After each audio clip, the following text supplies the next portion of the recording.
কারি আল্লামা সৈয়দ মোহাম্মদ সাইফুর রহমান নিজামী শাহ।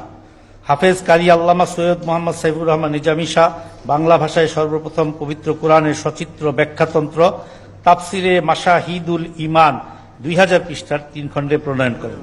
তিনি মাত্র 2 বছরের মধ্যে 5 খণ্ডের সমাপ্ত 5000 পৃষ্ঠার বাংলায় বুখারী শরীফের সহজ সরল ব্যাখ্যাগ্রন্থ রচনা করেছেন, যাতে বাংলায় সহজভাবে কোরআন সুন্নাহর জ্ঞান অর্জন করা সম্ভব হয়, ইসলামের শান্তির মর্মর বাণী বোঝা যায়।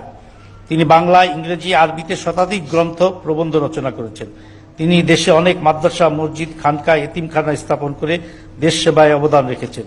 গবেষণায় গৌরবজনক অবদানের স্বীকৃতি স্বরূপ হাফেজ কারি আল্লামা সৈয়দ মোহাম্মদ সাইফুর রহমান নিজামী শাহকে 2020 সালের 21 পদকে ভূষিত করা হলো।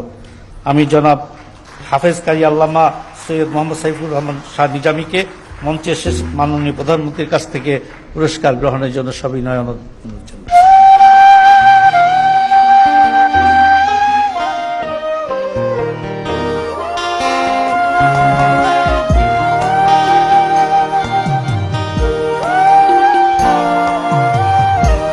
অধ্যাপক ডক্টর বিকিরণ প্রসাদ বড়ুয়া। অধ্যাপক ডক্টর বিকিরণ